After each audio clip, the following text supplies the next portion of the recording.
Hello प्यारे बच्चों, आज हमारा +1 फिजिक्स का वेक्टर का 3rd लेक्चर है। आज हम बात करेंगे वेक्टर के एडिशन के बारे में, यानी कि हम दो वेक्टर्स को ऐड कैसे कर सकते हैं, ठीक है ना, एडिशन ऑफ वेक्टर्स। अब वेक्टर को ऐड करने का क्या तरीका है, कहते हैं जनरली हम 3 अलग अलग मेथड्स की बात करेंगे। सबसे पहले सबसे जो सिंपल मेथड एडिशन का, that is head to tail method, head to tail method, ठीक है।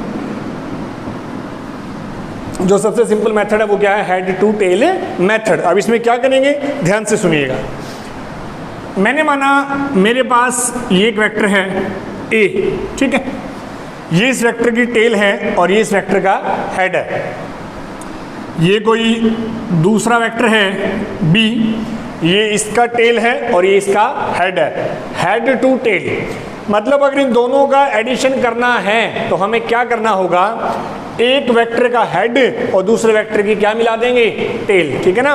पुरानी बात याद करें, जब हमने एंगल निकाला था ना, एंगल के केस में क्या किया था, टेल से टेल या हेड से हेड किया था, लेकिन इस केस में क्या है, हेड से टेल कनेक्ट कर रहे हैं, ठीक है। तो हम क्या करेंगे, इस हेड को इस टेल से कनेक्ट कर देंगे, यानी कि हमारे पास सिचुएशन कुछ ऐसे बनेगी, दिस इज वेक्टर ए और दिस इज वेक्टर बी, ठीक है ना। तो ये जो वेक्टर्स का एडिशन है, इस वेक्टर के एडिशन से क्या होगा, अब ये एक सिंगल वेक्टर बन जाएगा और उसे हम बोलेंगे आर ए प्लस बी, ठीक है ना, R A plus B. R क्या है, आर है वेक्टर ए और वेक्टर बी का एडिशन। आर क्या है, वेक्टर ए और वेक्टर बी का एडिशन है, और इस एडिशन को हम क्या बोलते हैं, रिजल्टेंट बोलते हैं। इस एडिशन को क्या बोलते हैं, रिजल्टेंट बोलते हैं, ठीक है ना। इन दोनों वेक्टर्स का जो एडिशन है वो क्या कहलाएगा, रिजल्टेंट कहलाएगा। सिंपल करते हैं, इस बार मैंने माना ये है वेक्टर ए, ठीक है जी, और ये है वेक्टर बी, ठीक है, वेक्टर ए और वेक्टर बी। इस केस में इन दोनों का रिजल्टेंट निकालना है, तो इन दोनों का रिजल्टेंट कैसे निकाला जाएगा, ये हमारा फर्स्ट वेक्टर है, ये सेकंड वेक्टर है। सेकंड वेक्टर की टेल को उठा के फर्स्ट के कहाँ रख देंगे, हेड पे। सेकंड की टेल को उठा के कहाँ रख देंगे, फर्स्ट के हेड पे रख देंगे। तो दिस इज फर्स्ट वेक्टर और दिस इज सेकेंड वेक्टर, रख दिया। अब इन दोनों का एडिशन क्या होगा, दिस इज ए वेक्टर और दिस इज बी वेक्टर। अगर दोनों का रिजल्टेंट निकालना है, दोनों का एडिशन निकालना है, तो क्या करेंगे, जो लास्ट वाला है यानी दूसरा, उसका हेड और जो पहले वाला है उसका टेल, इन दोनों को मिला देंगे, ठीक है जी, ये और ये आ गया resultant, R is A plus B, ठीक है। यानी जब दोनों वेक्टर एक ही डायरेक्शन में हैं तो भी हम इस मेथड को आसानी से लगा सकते हैं, दोनों अपोजिट डायरेक्शन में हैं तो भी लगा सकते हैं, और अगर दोनों एक दूसरे के परपेंडिकुलर है तो भी हम इस मेथड को अप्लाई कर सकते हैं। लेकिन समस्या कहाँ है, समस्या तब आएगी जब दो वेक्टर एक दूसरे के परपेंडिकुलर होने की बजाय एक दूसरे के साथ कोई और एंगल बना रहे हों। जैसे मैंने माना ये है वेक्टर ए और ये है वेक्टर बी, इस बार इन दोनों के बीच में जो एंगल है वो 90 नहीं है। 90 होने का फायदा क्या हुआ था हमें, हम रिजल्टेंट निकाल सकते थे बाय यूजिंग पाइथागोरस थ्योरम, लेकिन इस केस में हम रिजल्टेंट फाइंड आउट नहीं कर सकते, इसलिए यहाँ पर आकर जो हेड टेल मेथड है वो काम नहीं करता। तो जब हेड टेल मेथड काम ही नहीं करेगा तो हमें एक नई मेथड की ज़रूरत होगी, उसके बारे में हम डिस्कस करेंगे, तब तक आप इसे देख लें। तो नेक्स्ट हमारा जो मेथड है जी वो है triangle law of vector addition, triangle law of vector addition, ठीक है, triangle law of vector addition. अब ये क्या कहता है, सुनिएगा। हमारे फर्स्ट मेथड में वो जो प्रॉब्लम आई थी ना कि अगर दो वेक्टर एक दूसरे के साथ 90 के अलावा कोई और एंगल बना रहे हैं, जैसे एक पर्टिकुलर एंगल था हमारा थीटा, हमें नहीं पता उसकी वैल्यू क्या थी, लेकिन 90 और 180 नहीं थी या 0 नहीं थी, तो उस केस में हम इस मेथड का यूज करेंगे। कैसे, सबसे पहले triangle law of vector addition कहता क्या है, ध्यान से सुनिएगा। ट्रायंगल। इसका मतलब इस मेथड का कहीं ना कहीं कनेक्शन किसके साथ है? ट्रायंगल के साथ। ठीक है, कैसे?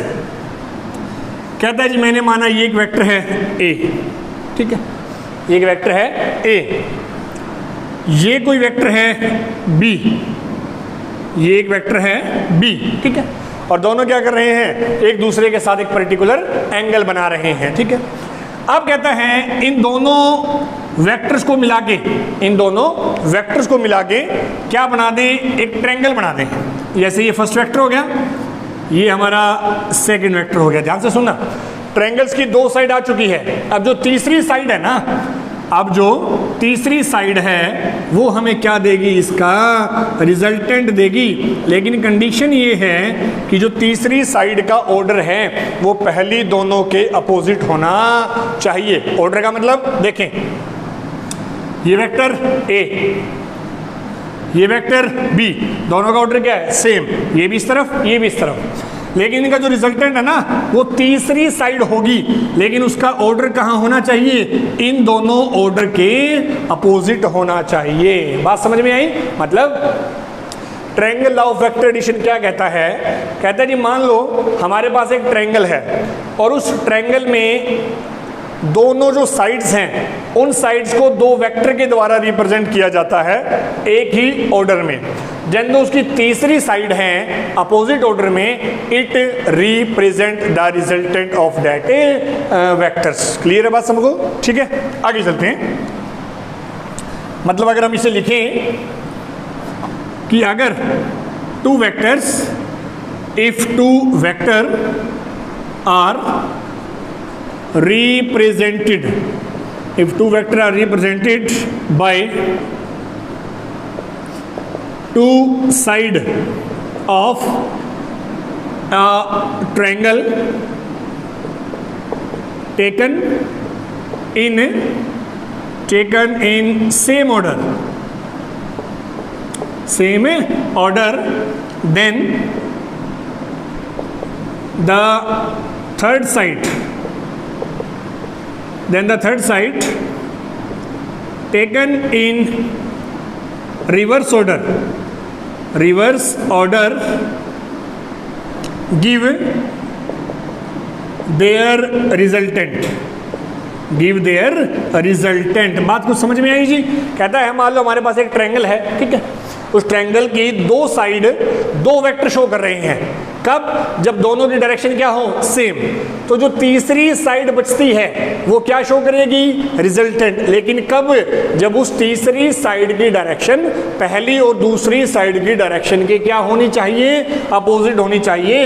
इन that case that third side is represent, then that third side represent the resultant of the first two vectors. ठीक है जी, अब हम इसको प्रूफ करेंगे, या ये कहें अब हम इस रिजल्टेंट की वैल्यू फाइंड आउट करेंगे in the terms of A and B. तो देखिएगा, मैंने माना ये हमारे पास वेक्टर नंबर 1 और ये वेक्टर कौन है? ए है। ठीक है, ये हमारे पास वेक्टर नंबर 2 और ये वेक्टर कौन है? बी है। ठीक है, बी, और दिस इज द रिजल्टेंट, ये second, and this is the resultant R. ठीक है, अब हम इस आर की वैल्यू फाइंड आउट करनी है। उसके लिए हम क्या करेंगे? हम वेक्टर ए वाली लाइन को थोड़ा सा आगे इंक्रीज करेंगे। ए वाली लाइन को हमने क्या किया? थोड़ा सा आगे इंक्रीज किया। अब हमने यहां से क्या ड्रॉ किया? एक परपेंडिकुलर ड्रॉ किया। ठीक है, यहां से परपेंडिकुलर ड्रॉ करने से क्या हुआ? ये एंगल कितना बन गया? 90। ठीक है, इस एज से हमने क्या ड्रॉ किया? एक परपेंडिकुलर। अब नाम देते हैं सभी को। मैंने माना जी ये O है, ये P है, ये Q है और ये D है। ठीक है, O P Q D। हमारा मेन मोटो क्या निकालने का है? R निकालने का जी। ठीक है, कुछ भी नहीं करना, सिंपली यूजिंग पाइथागोरस थ्योरम। ठीक है, सिंपली क्या यूज करेंगे?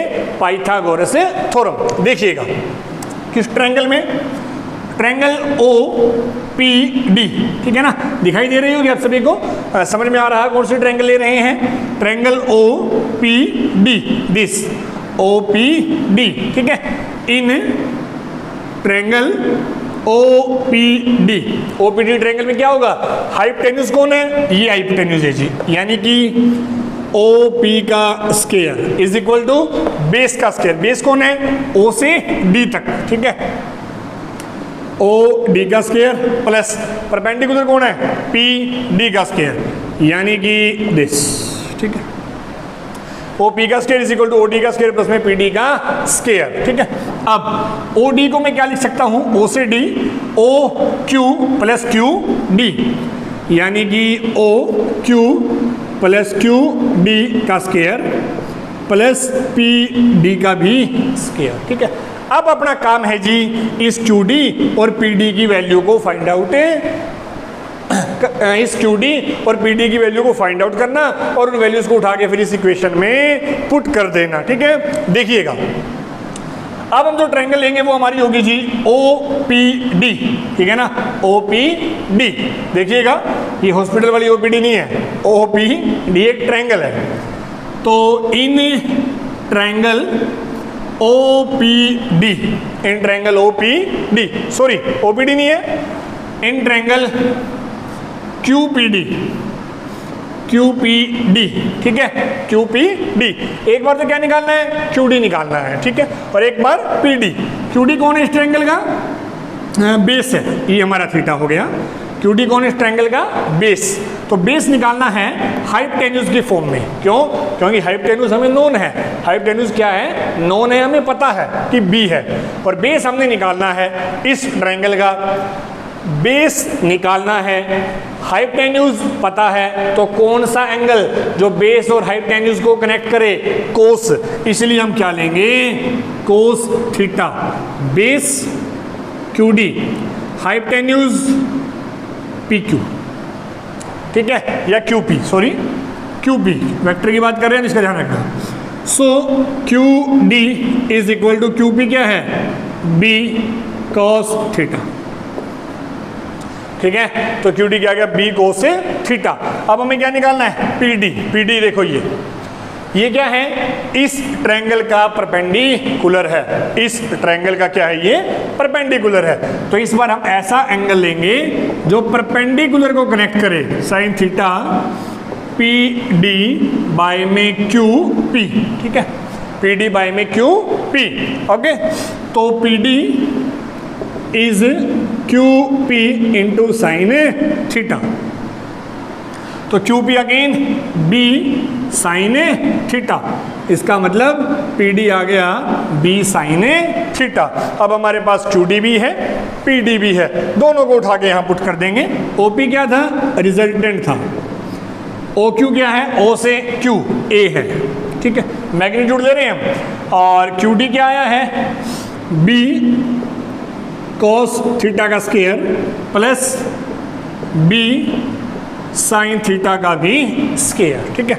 तो इसको सोल्व करते हैं, A प्लस B का होल स्क्वायर, पता होगा ना ये फॉर्मूला, तो A square plus B square plus 2AB। तो A कौन है, यानी जो फर्स्ट टर्म है A, सेकंड टर्म कौन है, B cos थीटा है, ना कि अकेला B, ठीक है, plus B square cos square theta, ठीक है, plus 2 first term into second term, ठीक है जी, 2AB cos थीटा। अब इसका square plus B square sine square theta, ठीक है। अब इस टर्म को और इस टर्म को अगर देखें हम, B स्क्वायर दोनों में कॉमन है, और यहाँ क्या बचेगा, कोस square theta plus sign square theta. तो क्या हो जाएगा, कोस square theta plus sign square theta 1 हो जाएगा। तो A का स्क्वायर प्लस B का square 2AB into cos theta, ये वैल्यू किसके इक्वल आई है, R स्क्वायर के, ठीक है, ये वैल्यू किसके इक्वल आई है, R स्क्वायर के, जो कि क्या है, रिजल्टेंट है। अब अगर हम R निकालें, R इधर R स्क्वायर था ना, इसका अगर R बनाएंगे तो इस पूरी इक्वेशन का क्या हो जाएगा, अंडर रूट हो जाएगा, ठीक है। इसका मतलब कुछ ऐसे, this A square plus B square 2AB into cos theta, ठीक है। तो ये हमारा रिजल्टेंट आ गया जी, R is equal to A square plus B square plus 2ab cos theta. इतना पॉइंट समझ में आया? तो इसको जल्दी से नोट करें, आगे चलते हैं। तो हमारे पास रिजल्टेंट की वैल्यू आ चुकी है, किसकी फॉर्म में आई है? पहले वेक्टर का मैग्नीट्यूड, दूसरे वेक्टर का मैग्नीट्यूड और दोनों वेक्टर्स के बीच का एंगल। अब हमारा काम क्या निकालने का है? अब हम निकालेंगे कि ये जो हमारा रिजल्टेंट आया है ना आर, ये हमारे वेक्टर्स के साथ क्या एंगल बना रहा है। ठीक है, मतलब ये वाला एंगल फाई। ठीक है ना, कौन सा एंगल निकालेंगे? अब हम फाई निकालेंगे, यानी कि हमें यहाँ क्या करना है, इस रिजल्टेंट की डायरेक्शन निकालनी है। रिजल्टेंट की डायरेक्शन का मतलब रिजल्टेंट के द्वारा ए वेक्टर के साथ कितना एंगल बनाया जा रहा है, कितना बनाया जा रहा है? फाई। तो हम इसे निकालने के लिए क्या करते हैं, मान लो टेंजेंट निकालते हैं। ये tangent phi, perpendicular by base. Perpendicular कौन है? पी डी, सेम ट्रायंगल है पी डी। बेस कौन है? O D, O D. ठीक है, P D by O D. P D कितना? पी डी हमारा था, अभी निकाला था हमने, बी साइन थीटा। ठीक है, और ओ डी को क्या लिख सकते हैं? O Q plus Q D. तो बी साइन थीटा डिवाइड में ओ क्यू कितना था? ए, प्लस क्यू डी कितना था? B cos theta. इसका मतलब हमारा जो टेंजेंट फाई है वो क्या आ गया? बी साइन थीटा बाई में ए प्लस बी कोस थीटा। तो ये हमारा है जी टेंजेंट फाई, या ये कहें यहाँ से हम फाई की वैल्यू निकाल सकते हैं, इसको उधर ले जाएंगे टेंजेंट इनवर्स बन जाएगा। ठीक है, तो ये हमारा आ गया टेंजेंट फाई और द डायरेक्शन ऑफ रिजल्टेंट। तो देखिए इसे। नेक्स्ट हमारा जो पॉइंट है मेथड नंबर 3 यानी कि सी। ठीक है, ये हमारा है जी parallelogram, parallelogram law of vector addition. Parallelogram law of vector addition. ठीक है, वेक्टर एडिशन का कौन सा लो? पैरेललोग्राम का लो जी। ठीक है, देखिएगा ये क्या कहता है। इस बार ट्रायंगल की बजाय क्या है? पैरेललोग्राम है। इस बार ट्रायंगल की बजाय पैरेललोग्राम है। ये मैंने माना कोई वेक्टर है ए, ठीक है, और ये मैंने माना कोई वेक्टर है बी। ठीक, vector A and vector B. एक बात ध्यान रखेंगे, दोनों वेक्टर क्या है? एक ही इनिशियल पॉइंट पे हैं। ठीक है, तो ये कहता है पहले तो इन दोनों वेक्टर से बनने वाली पैरेललोग्राम कंप्लीट करो, यानी एक पैरेललोग्राम बना दो जो इन दोनों वेक्टर से मिलकर बने। ठीक है, तो ये हो गई हमारी एक पैरेललोग्राम। ठीक है, अब देखिएगा ये वेक्टर ए है, ये वेक्टर बी है, तो कहते हैं इन दोनों वेक्टर का रिजल्टेंट कौन होगा? इस पैरेललोग्राम का डायगोनल, इस पैरेललोग्राम का डायगोनल होगा इनका रिजल्टेंट। ऐसा डायगोनल जो उसी पॉइंट से पास होगा जिस पॉइंट से ये दोनों वेक्टर पास हुए हैं। यानी कंप्लीट पॉइंट क्या बना? कहता है जी मान लो हमारे पास एक पैरेललोग्राम है। ठीक है, एक ऐसा पैरेललोग्राम है जिसमें दो वेक्टर, वेक्टर ए और वेक्टर बी रिप्रेजेंट किए जा रहे हैं उसकी दो एडजासेंट साइड के द्वारा। एडजासेंट का मतलब जो एक दूसरे से लगती साइड्स हैं, दो एडजासेंट साइड के द्वारा जो एक पर्टिकुलर पॉइंट से पास हो रही हैं। तो उसका जो रिजल्टेंट है वो कौन होगा? उस पैरेललोग्राम का डायगोनल होगा जो उसी पॉइंट से पास होगा जिससे वो दोनों साइड पास हो रही हैं। पॉइंट समझ में आया? That is called parallelogram law of vector addition. ठीक है जी, लिखेंगे जल्दी से। Two vectors represented, two vectors represented by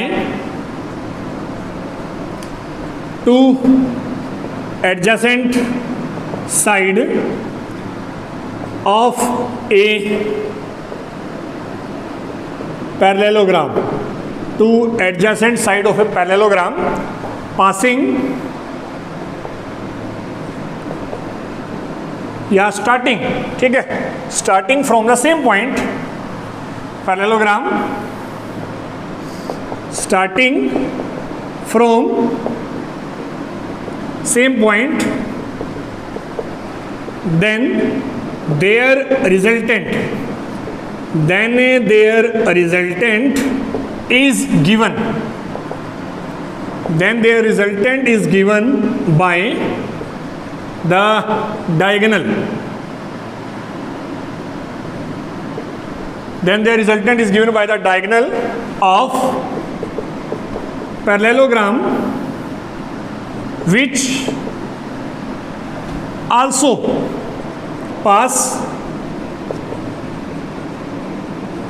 through that point, ठीक है, जो उसी पॉइंट से पास हो जिससे पहले दोनों वेक्टर पास हुए हैं, then that is called parallelogram law of vector addition. Point समझ में आया? अब इसमें भी हम क्या करेंगे, इस रिजल्टेंट की वैल्यू फाइंड आउट करेंगे in the terms of A and B. बिल्कुल सेम ट्रायंगल वाला मेथड है जी, कोई सिंगल चेंज भी नहीं होगा। तो हम जल्दी से करेंगे इसको, देखेंगे ये वेक्टर ए, ये वेक्टर बी है। अगर ये वेक्टर ए है तो ये भी क्या होगा, ए होगा। ये बी है तो ये भी क्या होगा, बी होगा। ठीक है, अब ये एंगल दोनों वेक्टर्स के बीच का एंगल थीटा, तो इन दोनों वेक्टर्स के बीच का एंगल भी कितना हो गया, थीटा। यहां से क्या ड्रा करेंगे, एक परपेंडिकुलर। ठीक है, आ गया ना सेम। तो ये एंगल कितना, 90। ठीक है, this is point O, this is point P and this is point Q और दिस इज पॉइंट D। ये वेक्टर कौन था, A था। बिल्कुल सेम बन गया ना, सेम वही डायग्राम बन गया। अगर हम इस पोर्शन को ना देखें ऊपर वाले को, तो यहां से लेकर यहां तक का जो पोर्शन है सेम ट्रायंगल वाला ही है। तो हम इसे जल्दी से फाइंड आउट करते हैं, देखिएगा। कहता है जी पाइथागोरस थ्योरम से, by Pythagoras theorem, by Pythagoras theorem क्या होगा, ओ पी का square is equal to O D का स्क्वायर प्लस पी डी का स्क्वायर। यही था ना। अब ओ डी को हमने क्या लिखा था, वही सेम ओ डी लिखा था हमने ए प्लस बी कॉस थीटा का स्क्वायर, डायरेक्ट लिख दिया मैंने। यहाँ पे हम वो सभी वैल्यू फाइंड आउट नहीं कर रहे हैं जो लास्ट में किए थे। पी डी में क्या लिखेंगे, बी साइन थीटा का square, A square plus B square cos square theta plus 2ab into cos theta plus B square into sine square theta. ठीक है जी, तो ये हमारी वैल्यू आ गई। वही सेम बी स्क्वायर इस टर्म में और इस टर्म में कॉमन आ जाएगा, तो ये क्या बचेगा, OD यानी R का square is equal to A का स्क्वायर प्लस B का square 2ab into cos theta. ठीक है, ये R स्क्वायर आ गया। सो R क्या आ जाएगा, R is root A square plus B square plus 2ab cos theta. आ गया ना रिजल्टेंट, सेम, बिल्कुल सेम ही आएगा, ऑब्वियस सी बात है। ठीक है, नाउ डायरेक्शन, ये भी बिल्कुल सेम होगा। डायरेक्शन ऑफ रिजल्टेंट R, ठीक है, जो हमारा रिजल्टेंट R है उसका डायरेक्शन क्या होगा, ये यानी फाई। ठीक है, यानी कि हमारे रिजल्टेंट के द्वारा A के साथ जो एंगल बनाया जा रहा है, मैंने मान लिया टेंजेंट फाई, परपेंडिकुलर ये वाला। ठीक है, और ये कौन था, B sine theta, base A plus B cos theta. तो this is parallelogram law of vector addition. तो जल्द ओके जी, अब हम कुछ स्पेशल केसेस की बात करते हैं। ठीक है, कुछ स्पेशल केसेस की बात करते हैं। स्पेशल केसेस का मतलब, अगर हमें थीटा की वैल्यू पता हो कि 0 है, 180 है या फिर 90 डिग्री है, तो उन सभी केसेस में क्या होगा। ठीक है, सबसे पहले मैंने माना case number 1, if theta is 0 degree. Theta 0 होने का मतलब क्या है, ए वेक्टर और बी वेक्टर, यानी कि थीटा 0 का मतलब क्या है, A and B are in same direction. ये दोनों किस में हो, सेम डायरेक्शन में हो। ठीक है, ए और बी दोनों किस में है, सेम डायरेक्शन में है, तो उसे हम क्या कहेंगे, थीटा इक्वल टू 0। तो वहां पुट कीजिए, R is A square plus B square 2ab into cos 0। ठीक है, कोस 0 क्या होता है, 1। तो ये बन गया हमारा ए का स्क्वायर प्लस बी का स्क्वायर 2ab, ठीक है। और ये हो गया दिस a प्लस बी का होल स्क्वायर, ये कैंसिल, तो resultant is equal to a plus B, ठीक है। तो इस केस में जो हमारा रिजल्टेंट है वो क्या आ गया, a प्लस बी आ गया जी, ठीक है। अब डायरेक्शन यानी टेंजेंट फाई, तो टेंजेंट फाई क्या आएगा, b sine 0 a plus B cos 0। Sine 0 क्या होता है, 0, तो ऊपर वाली टर्म 0 होगी तो नीचे कुछ भी हो, a प्लस बी यानी कि 0, यानी टेंजेंट फाई क्या आ गया, 0। और टेंजेंट फाई 0 कब होता है, जब फाई क्या हो, 0 डिग्री, ठीक है। इसका मतलब जो रिजल्टेंट है ना वो ए वेक्टर के साथ कितना एंगल बनाएगा, 0, या दोनों वेक्टर के साथ, तो इसलिए रिजल्टेंट भी उसी डायरेक्शन में होगा जिसमें हमारे वेक्टर ए और बी हैं, that is along same direction, that is along the same direction of A and B, ठीक है, along the same direction of A and B. ये हो गया हमारा फर्स्ट केस, ठीक है। सेकंड केस पे चलते हैं जी, ठीक है। तो केस नंबर सेकंड, इस बार जो थीटा है वो 0 की बजाय 180 है, ठीक है। 180 का मतलब दोनों वेक्टर क्या होंगे, एक दूसरे के एंटी पैरेलल, यानी एक दूसरे के अपोजिट डायरेक्शन में होंगे, ठीक है। Case number 2 B, if theta is 180 degree, ठीक है। अगर थीटा कितना हो, 180 डिग्री हो, तो इस केस में यानी A and B are opposite, ठीक है। ए और बी दोनों क्या एक दूसरे के अपोजिट है, तो वैल्यू पुट करते हैं। So R is equal to root A square plus B square plus 2ab into cos 180, और कोस 180 क्या होता है, -1, ठीक है। So it can be written as A square plus B square 2ab -1, ठीक है, 2ab -1। So a minus B का whole square, ये कैंसिल हो गया, तो रिजल्टेंट आ गया जी a माइनस बी। इसका मतलब इस केस में जो रिजल्टेंट का मैग्नीट्यूड है वो क्या होगा, a माइनस बी होगा, simply the subtraction of the magnitude of two vectors, ठीक है। डायरेक्शन निकालते हैं, टेंजेंट फाई, ठीक है। अगेन b साइन 180 डिवाइड में a प्लस बी कोस 180, तो b sine 180 0, a plus B -1, तो ये भी क्या आ गया, 0, ठीक है। इस केस में टेंजेंट फाई क्या आ गया, 0, और टेंजेंट फाई 0 का मतलब यानी कि टेंजेंट फाई इज 0, तो फाई इज आल्सो 0, ठीक है। इसका मीनिंग इस बार भी रिजल्टेंट अलोंग ए या बी होगा, लेकिन ए में होगा या बी में, जिसका मैग्नीट्यूड ज़्यादा है। मतलब अगर a माइनस बी है तो अलोंग ए होगा, b माइनस ए है तो अलोंग बी। ऐसा क्यों?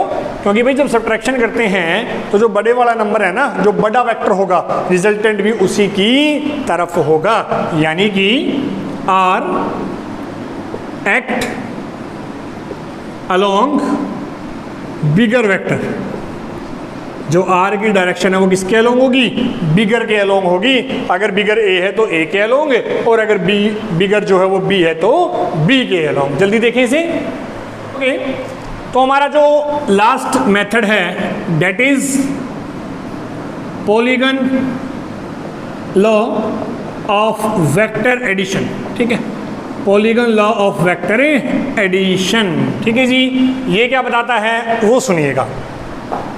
पॉलीगन का मतलब जिसकी काफ़ी सारी साइड है। ये मैंने माना कोई वेक्टर है a, ये कोई वेक्टर है b, ये कोई वेक्टर है c,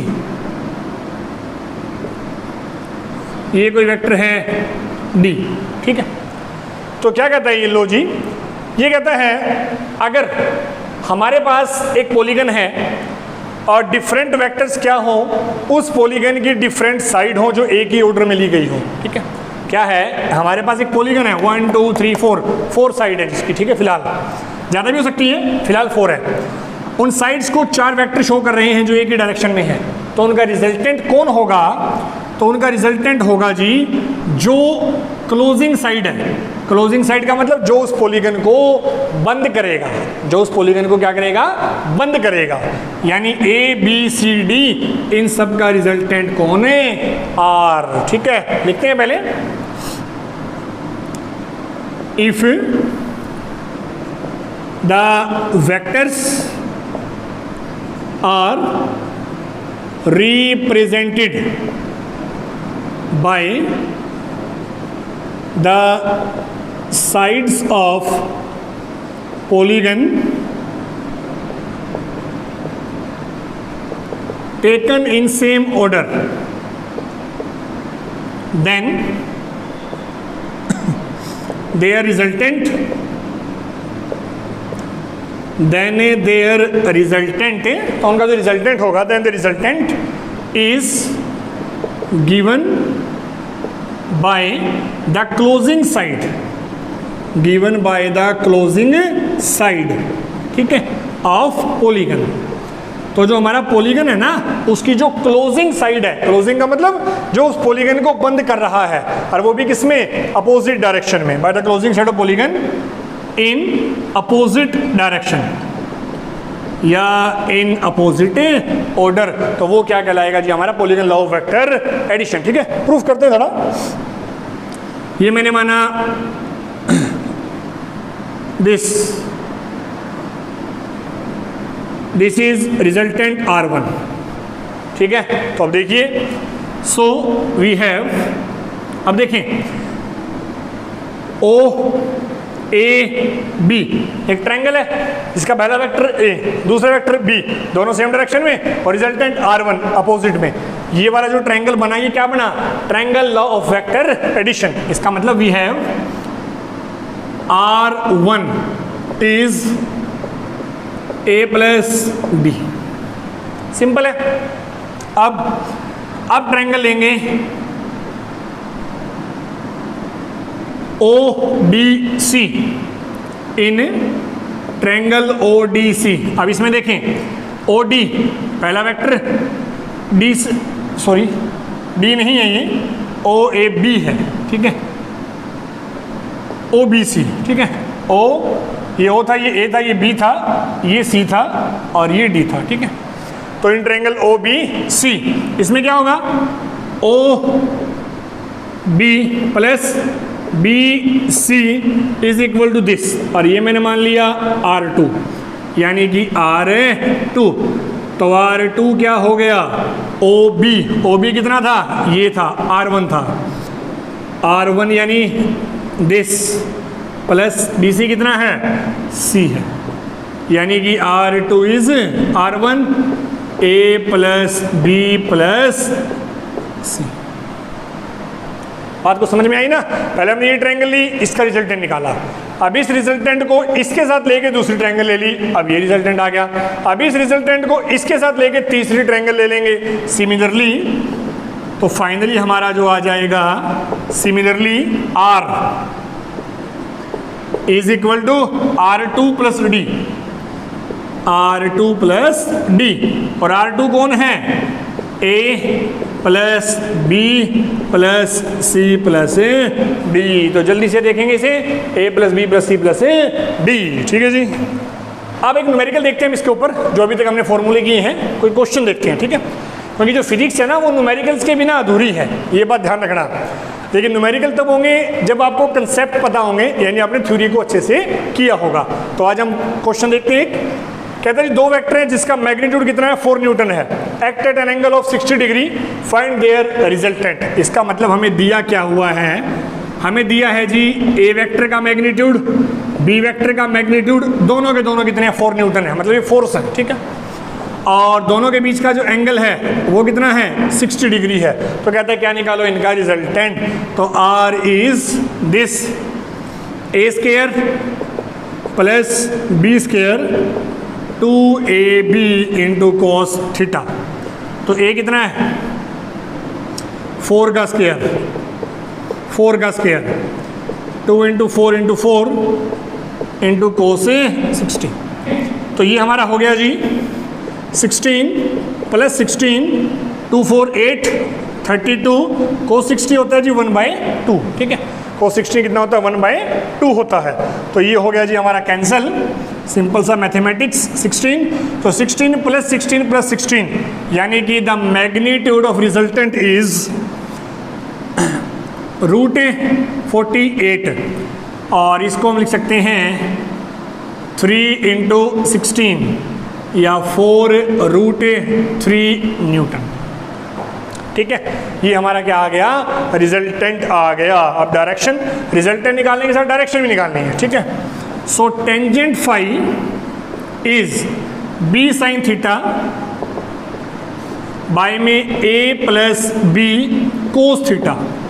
b 4 है, एक्चुअली दोनों ही 4 हैं, साइन 60 डिवाइड में ए बी कितना है 4 प्लस 4 कोस 60। तो साइन 60 होता है जी √3/2 डिवाइड में 4 प्लस 4 इंटू 1/2। ये कैंसिल हो गया। ठीक है, और ये भी कैंसिल हो गया। तो ये बचा 2√3/2 4 प्लस 2 6। तो ये 3 यानी √3/3। इसका मतलब tangent phi is 1/√3। Tangent phi is 1/√3। और जो टेंजेंट फाई है वो 1/√3 कब होगा जब फाई कितना हो 30 डिग्री। ठीक है, तो टेंजेंट फाई 1/√3 कब होगा जब फाई क्या हो 30 डिग्री। बहुत ही सिंपल सा क्वेश्चन था, तो इसे देख लीजिए आप। तब तक हम एक क्वेश्चन और ट्राई करेंगे। क्वेश्चन देखते हैं जी। कहता है रिजल्टेंट ऑफ 2 वेक्टर, 2 वेक्टर्स है हमारे पास और उसका जो रिजल्टेंट है वो equal to the magnitude of either vector. समझना, find the angle between them.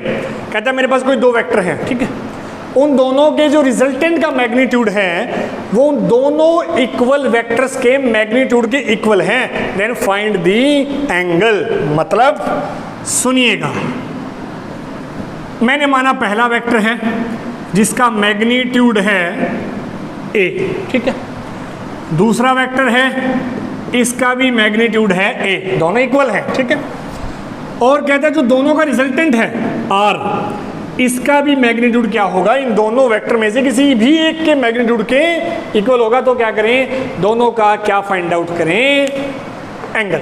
ठीक है, देखिए हमारा जो फॉर्मूला है that is a² plus b² 2ab cos theta. ठीक है, तो सभी की वैल्यू पुट करेंगे।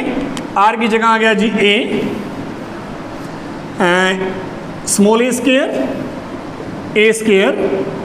2aa into cos theta. ठीक है, तो this is a² plus a² 2aa² into cos theta. यानी कि ये कुछ ऐसा बना a² plus a² 2a² into cos theta. ठीक है, तो ये रूट इधर ले आएंगे हम, ये भी a² हो जाएगा, a² plus a² 2a² plus 2a² into cos theta. क्या किया हमने, इस रूट को यहाँ से उठा दिया, इधर ले आए, तो a का स्क्वायर हो गया। ठीक है, तो a² 2a² कॉमन आ गया जी, 1 प्लस कोस थीटा, इसे इधर ले आएंगे तो ये a² से कैंसिल, यानी 1/2 1 प्लस कोस थीटा। तो यहाँ से कोस थीटा क्या आ गया, माइनस का 1/2। कोस थीटा माइनस 1/2 कब होगा, जब थीटा क्या हो 120 यानी 120 डिग्री, यानी थीटा 120 के ऊपर कोस थीटा क्या होगा माइनस में 1/2। ओके, काफ़ी इंपॉर्टेंट लेक्चर था। क्वेश्चन हम आगे और प्रैक्टिस करेंगे। ठीक है, तो जितनी ज़्यादा क्वेश्चन आप प्रैक्टिस कर सको उतना आपके लिए बेटर रहेगा। बाकी बातें हम नेक्स्ट लेक्चर में डिस्कस करेंगे। आपको अगर लेक्चर पसंद आया तो आप इस चैनल को शेयर करें, सब्सक्राइब करें और वीडियो को लाइक जरूर करें, उसमें कंजूसी ना बरतें। ठीक है, और शेयर करें, ज़्यादा से ज़्यादा स्टूडेंट्स तक हमारी जो कोशिश है वो पहुँच सके। Thank you.